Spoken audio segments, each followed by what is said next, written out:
Let's go fishing. This is part 2 of a 5-part series where my buddy Ben and I fish his family's private ponds. Here we have the Ben cam actually capturing what he was doing.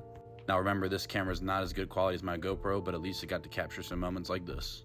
It's kind of hard to see, but he threw his top order bait out along this line of lily pads and actually brought in a fish. I swear it doesn't matter what bait this guy uses, he's always catching something. Here he's just reeling and reeling, trying to get the fish closer and closer to the boat. And it seemed like a smaller bass, but it was still putting up a good fight for him.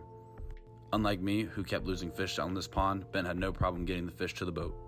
Right about here is when he started to get it closer and start to flip it up into the boat. And you can see a small glimpse of the fish he caught here. Like I said earlier, Ben goes out catching, so his next cast he had another fish.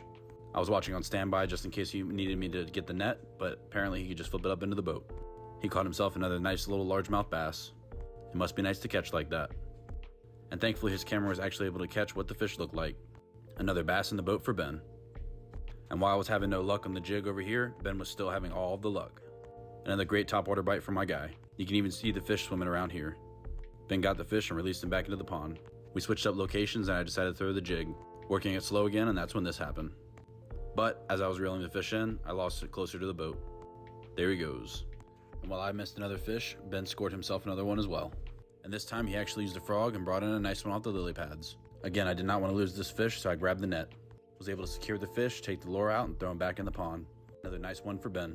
I threw the jig out and kept working it along the lily pads. Right about here is when it started to enter open water, and I wasn't too sure if I should keep working it or reel it in. But I just kept going slow because you never know what could happen. Now I didn't feel a thump or anything, but something weird was going on with my line. I kept reeling up slack, but the line was going in different directions, so I started to question if I had a fish or not. While it was a cool experience nonetheless, this turned out to be the biggest heartbreak of the day. The line started going crazy in the water, so it was time to set the hook. Once I set the hook, I realized this was a nice fish and asked for the net, but my drag wasn't set right and he snapped me off right about here. I just lost maybe a 4-pounder. And thankfully for you guys, Ben caught the whole thing on his camera too. You get to see the whole thing from a different angle, even Ben looking to grab the net. But like I said, I made a mistake and I lost a nice fish. You can even see the rage in real time. I'm just sitting here talking with him, questioning my entire life decisions. That fish definitely had me feeling butthurt. And apparently I didn't learn my lesson and put the jig on my braided rod because I set the hook here and the fish got me snagged up and I lost that jig too. Here's another angle of just the absolute pain of snagging my jigs.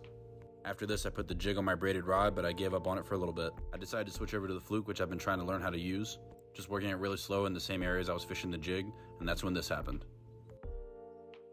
Fish on, let's go. And after the heartbreak of losing that nice fish and losing a jig, I was powering this fish in towards the boat. I even had Ben grab the net because I was not losing this fish. Ben was able to get him in the net so I could land this fish and show him off for you.